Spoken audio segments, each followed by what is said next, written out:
because I'm a Philistine and don't believe in the power of words, but because I'm wondering whether such an all-embracing theoretical category can be extremely or even very or even just useful for the enormous variety of theatre performance that we see in the contemporary European world, and I'm only going to focus on Europe. Secondly, the term, of course, is now associated with Hans Lehmann's book, and I'm wondering whether one of the questions I want to ask is whether the terminology itself, in fact, not come out of a very specific socio-cultural situation, which is the German situation, so that the word, in fact, is rooted in a particular capacity of the German theatre to generate meaning for this particular term. So the question one is, I'm going to ask a series of questions after my commentary, yes? So question one is, how socio-culturally specific are our performances and the kind of languages that are used for them after the event, I would say, rather than during the event, since criticism generally follows practice. I think the practitioners come before the critics. Secondly, my point about postdramatic, I don't need to summarize it, but perhaps I should just say, of course, anything for Hans Lehmann that is non-Aristotelian, non-Brechtian, I would even add to his list non-post-Scribe, and Scribe's idea of the pièce bien faite, the well-made play, which haunts so much contemporary thinking, including Richard Schechner's notion that he took from Victor Turner and Turner's model for society, is the Scribian, very outmoded, very anachronistic model of the pièce bien faite. I have a big argument with Schechner about this, but it's not the place for me to bring it in. However, it is important to keep at the back of our heads for any discussion of newspeak today. So current is the term postdramatic in Germany, unlike Britain, for example, or France, or Italy, or Greece for that matter. But so current is this term in Germany that the great directors of our time, I'm thinking of Stemann from the Hamburg Thalia Theater, or René Polish from the Volksbühne, directed by Frank Kastorf, of whom I am a great fan. These directors, in their productions, make jokes about post-dramatic theatre, while themselves, in many ways, filling a textbook example of post-dramatic theatre. Non-narrative, fractured sequences, direct address to the audience, no characterization, no reference to reality, no interpretation, no characterization, and no illusion, theatrical illusion, above all else. So this kind of self-irony is also about the construction of contemporary theatre today. And Polish, when he does this in, for example, Kill My Darlings on the streets of Philadelphia, which he first staged, if I'm not mistaken, in 2011. I'll only be talking about the last 3-4 years of productions anyway. But 2011 says this while he's walking around a stage, behaving like a celebrity artist on television with a microphone, swirling his rope and making references, of course, to Brecht Mutter Courage, because the wagon is on the stage in the corner, after which he, of course, drags it. So the self-irony, the self-reflection, the pastiche, the parody, all these aspects of postmodernism with which we are so totally familiar that perhaps, you know, really it's time we stopped.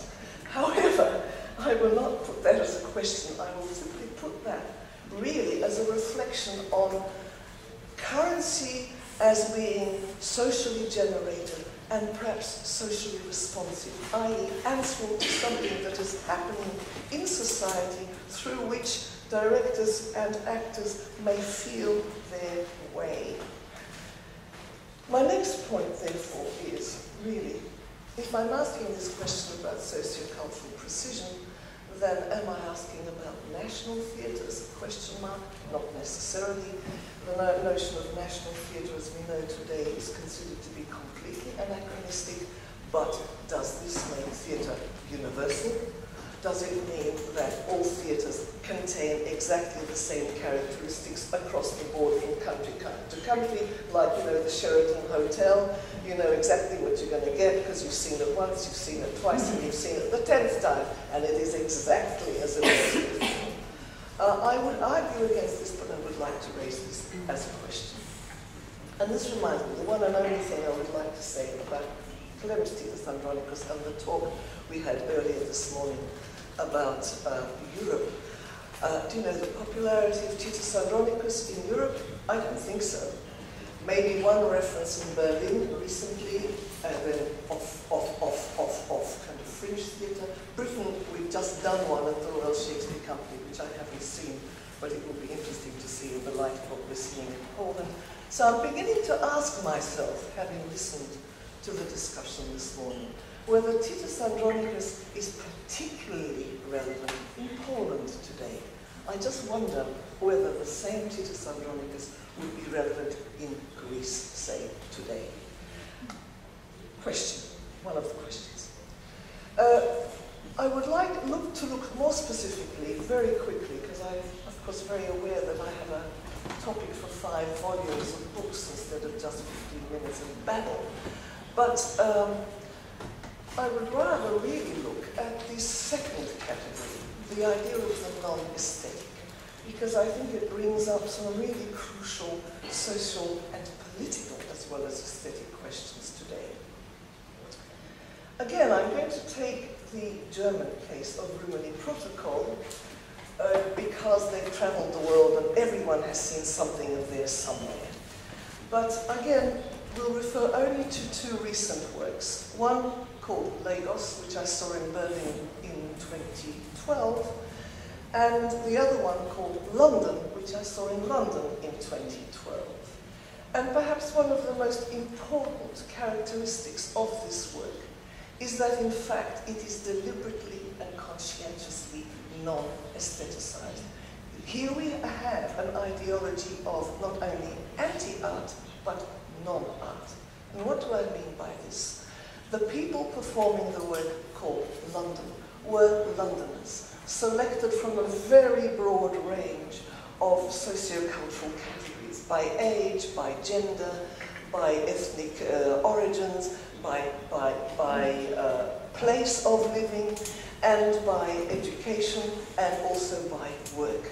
So that, in fact, Rimini Protocol's London, performed by Londoners, not by actors. So we have here non-actors performing on a stage. This was supposed to be a cross-section of the community of London in 2012. Of course, it anticipated a different response from spectators who no longer saw the reframing of the work, meant that the spectators were no longer looking at theatre in inverted commas. They were actually looking at themselves, their friends, their neighbours, their family, the familiar, the local, the self. It raises an interesting question about what is the potential of this kind of theatre today. Are we here talking no longer in McLuhan's terms of the medium is the message, but are we here now talking about the sociological is the message? Question. I want to take another example of 3 types of the non-aesthetic that I have simply isolated for this very brief induction. Discussion will open out into all sorts of other different ways. The question of not art, anti-art, non-actors is, I think, deeper than we possibly are aware. It raises 2 more important questions I want to ask. One, about the perceived elitism of art and the perceived critique of perceived elitism of art through what I call the sociological is the message, or the everyday also is the message. Secondly, the question must follow. Is this our attempt through the theatre, by our I mean certain social groups, I don't really think in terms of universals, but of social groups to assert democratic voice, to assert citizenship, and to take some form of agency that is also political agency in a contemporary world in which we are, despite appearances to the contrary, increasingly robbed of our agency, increasingly robbed of our critical voices, increasingly forced into conformity, and increasingly selling our souls to the devil. Because we do every day sell our souls to the devil, because the devil is all-pervasive, and the devil is in the form of money, power, capital. It's in the form of the erosion of social institutions, which is relevant for Titus, of course, and it is in the form of the breakdown and the degradation of moral systems. I don't wish to sound like some horrible arch-conservative, trust me, I am not, but I think these are very, very potent questions of our time. And the anarchy we saw of Titus Andronicus is perhaps a sense, a presentiment of the great difficulty for individuals within democratic structures to know what they're choosing, how they're choosing it, what they're doing, how they're acting, and why. Questions? Back to my commentary. The second aspect of the non-aesthetic, I'm not even calling it anti-aesthetic, and I don't call it post-aesthetic, I'm calling it non-aesthetic, comes surprisingly in another shape and form as I travel the world and look at theatre. And this I see in what I call the refinement of theatre to such a point that the artistry, the craft, the artifice of art-making of theatre has begun to erode into something that we might call just natural acting.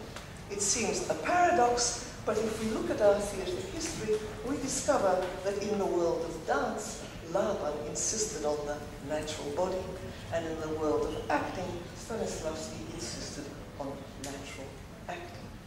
And the natural we see more frequently, less frequently than we see the so-called post-dramatic, in inverted commas, since I've queried the terminology, but we do see it. And one of the perhaps striking examples of recent years, though an ambiguous example, would be to give an homage to Poland, Christian Lupa's Factory, in which, in fact, acting no longer looked like acting at all. It looked like just being there, sitting around, chatting. We know, of course, that this is, in some ways, an illusion without being theatre illusion. However, it's a trait to notice of the last 5 years. Since we're talking about new speak, I also want to talk about new do. So the new do is here. Another striking example might be Lev Dodin's Three Sisters, which he first staged in St. Petersburg in 2010. I don't know whether any of you managed to see this rather remarkable production. But it is a production in which the peaks and crises of dramatic structure have been removed, unusual for Dodin. They have been removed, and what is structured on the stage instead is such quietness, such stillness, such lack of visible or exaggerated gesture, movement, articulation of words, and even expressivity, that the closer you sit to this production, the more it is evident that everything stems from deeply inside, but the whole drama is the internal drama. It is not in the external manifestation of drama. It is non-drama, non-acting through a process of internalization. And perhaps a long study of this might throw up another very important question about the trends of the last 5 years. And that is, not only might one say, historically speaking, this finally is what the Laban and Stanislavski was all about. Question mark? But perhaps just as significantly, is this a way of simply rejecting the theatre through the theatre? A way of toning down the theatrical because the theatrical has moved elsewhere. It has moved into cinema. It has always been there, of course, but perhaps it's more pronounced than ever before. In the cinema and in the theatre, and of course you must remember, I come from Britain, and I am saturated by reality TV. I am saturated not only by reality TV, but I'm saturated by the drama of competition on TV. Can you sing as well as everybody else? Can you dance as well as everybody else? And I'm saturated with the public derision of our television, where the compeers or the leaders of these shows takes the extraordinary liberty of dressing down and destroying the dignity, the ego, and just the sense of place of the unfortunate spectators who become a kind of sadistic victims of rather sadistic compeers. So it's a parlous state we are in if the theatre, or the theatre of war, which we saw in Titus Andronicus, transfers itself into media, which are, reality TV is sociological, of course, TV, into media which reach millions of people and reach the unconscious mind, body, soul of millions of people. So perhaps this non-theatre I'm talking about, through a kind of apotheosis of art that pretends not to be art, is a very symptomatic, maybe response is too mechanistic a word, but at least a reflection upon where the theatre can be in the theatre if the theatre is so predominantly theatrical outside the theatre. Not to mention in the streets of life itself, where rape and murder happen every day, where the Lavinias might not have their tongues cut out not to speak, but where they are simply murdered so that they do not speak. And I'm thinking, looking at Michael, since we share this history, the two children who were murdered by their carer, who then went out, of course, looking for them. This is high theatre, in the greatest sense of the pretense of theatre, but in the street. So if the theatre is there, what is the role of theatre today? Finally, I'll have to wrap up because I'm sure my 15 minutes are over. I want to turn to the question of hybrid forms, which is of course one aspect of the so-called post-dramatic. But I'm more interested again in turning this around and looking at the idea of crossed, hybridized genres, which is very typical of all art forms today, and not just of the theatre. It's typical of painting, it's typical of sculptures, of course installations are the perfect example in many ways of this.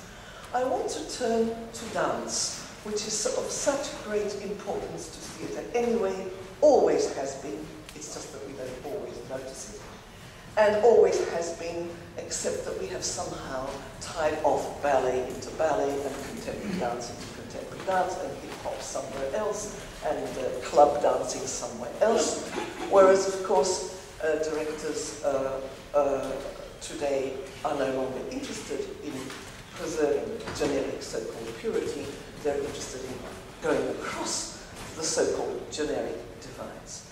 So my last point really, I would like to refer to William Forsyth, whom I see as a pioneer of my third form of non-aesthetic, non-art, and also as another instance of the signs of our times, of the times in which we live. Forsyth might fall into an area that I might want to call pretend non-art, as distinct from the non-art of the Levdoti. Because the dancers who dance Forsyth's pieces, and let me just take you some, maybe an example like I Don't Believe in Outer Space 2008, or Cider 2008-9, or Three Atmospheric Pieces, which is really about war, of 2006. whichever ones we take of the period when Forsyth stopped working with his Frankfurt Ballet Company and went back to his early interest in Rudolf Lauber, whom I referred to earlier, so you can see my connecting link. These are nevertheless highly trained, highly skillful dancers. And these dancers are rolling around and mopping around and talking and sitting in front of computers and discussing God knows what, some kind of false philosophical problem, about which, of course, they and the choreographer are being quite ironic. But this pretend non-art is a way of harnessing, I think, highly technically skilled dancers to look as if they are not dancing. So that the question of the democratic is coming back into this discussion. And the question of agency is coming back. So I'm asking another question. Through the work of Forsyth, whom I take to be emblematic of many of his epigones, through this example, are we seeing in the most recent contemporary theatre an attempt really now not to make the spectator do the dancing, but to let the spectator identify with that dancing. Oh, I can do this too. This sense of possible empowerment through a sense of shared capacity to do. I think this is a very big, I think it's a very serious, and I think it's a very difficult question for reasons that might come up or might not come up. But it's quite significant that it is happening now. And it's not just happening because Forsyth, the Frankfurt mayor decided not to fund that company to its millions anymore. It's not just to do with an economic crisis. It has something to do with an artistic crisis. Because this also asks about what is the role of theatre today. I had some clever question about this, but you know what? I can't see it, and I don't think it matters. I'm sure there'll be many, many more clever questions that will come from our discussion, so I'll close it at that. Now, let me, since I have the great pleasure and honor of chairing this session, introduce you to panelists who were not on the previous panel. So, Małgorzata, Shevtsova, Manfred Pfister, you met yesterday. Oh, you met Małgorzata also yesterday. Clem, you met this morning. Mateusz Pakula, you met yesterday. Eva Rizhova, you met yesterday. But Eli Rosi, you did not meet yesterday. You did? No, you didn't. No, yesterday he wasn't met. No, he's here new for us today. So, you were present, but not at the table.